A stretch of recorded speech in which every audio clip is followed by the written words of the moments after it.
ಯಾರೇ ಟೀಕೆ ಮಾಡಿದ್ರೂ ನೋವಾಗೋದಿಲ್ಲ. ಆದರೆ ಕೆಎಸ್ ಈಶ್ವರಪ್ಪನವರು ಬಿಎಸ್ ಯಡಿಯೂರಪ್ಪನವರ ಒಟ್ಟಿಗೆ ಬೆಳೆದವರು. ಈ ರೀತಿ ಮಾತಾಡಿದಾಗ ಬೇಜಾರಾಗುತ್ತೆ ಎಂದು ಬಿವೈ ರಾಘವೇಂದ್ರ ಹೇಳಿದ್ದಾರೆ. ಕೆಎಸ್ ಈಶ್ವರಪ್ಪನವರ ಬಗ್ಗೆ ಮಾಧ್ಯಮದವರೊಂದಿಗೆ ಮಾತನಾಡಿದವರು, ಕೆಎಸ್ ಈಶ್ವರಪ್ಪನವರೇ 2 ವಾರದ ಹಿಂದೆ ನನಗೆ ಆಶೀರ್ವಾದ ಮಾಡಿ ಹರಸಿದ್ದಾರೆ. ಆದರೆ 2 ವಾರದಲ್ಲಿ ಏನಾಗಿದೆ ಗೊತ್ತಿಲ್ಲ ಎಂದು ರಾಘವೇಂದ್ರ ಹೇಳಿದ್ದಾರೆ.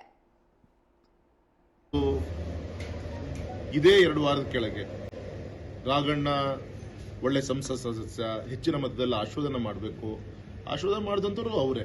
ಈ 2 ವಾರದಲ್ಲ ಆದಂತ ಬದಲಾವಣೆ ಏನು ನಂಗಂತೂ ಅರ್ಥ ಆಗ್ತಾ ಇಲ್ಲ.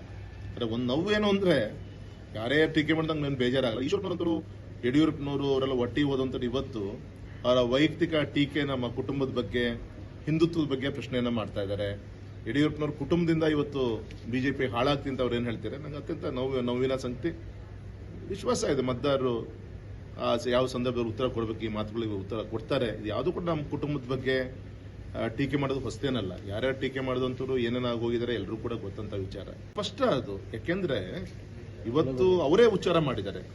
ಮೊದಲನೇ ದಿನ ಕಾರ್ಯಕರ್ತರ ಅವ್ರ ಸಭೆಯನ್ನ ಕರೆದು, ನಾನು ಬಂಡಾಯ ನಿಲ್ತೀನಿ, ಇದ್ರ ಮುಖಾಂತರ ಕೇಂದ್ರೀಯ ನಾಯಕರಿಗೆ ಮತ್ತೆ ಯಡಿಯೂರಪ್ಪನವ್ರ ಕುಟುಂಬಕ್ಕೆ ನಾನು ಸಂದೇಶ ಕೊಡಬೇಕು ಅಂತ ಅವರೇ ಓಪನ್ ಆಗಿ ಹೇಳಿದ್ದಾರೆ. ಹಾಗಾಗಿ ಇವತ್ತು ಮೋದಿಜಿಯವರ ಬಗ್ಗೆ ಗೌರವ ಇದೆ ಅಂತ ಹೇಳಂತರು ಅವರೇ. ಆ ಮೋದಿಜಿಯವರಿಗೆ ಹೈಕಮಾಂಡ್ಗೆ ಬುದ್ಧಿ ಕಲಿಸಕ್ಕೂ ನಾನು ಈ ಸತಿ ನಿಂತಿದ್ದೀನಿ ಅಂತ ಹೇಳ್ತೀರಂದ್ರೆ ಅವ್ರ ದ್ವಂದ್ವ ನಿಲುವು ಏನಂತ ನನಗೆ ಅರ್ಥ ಆಗ್ತದೆ.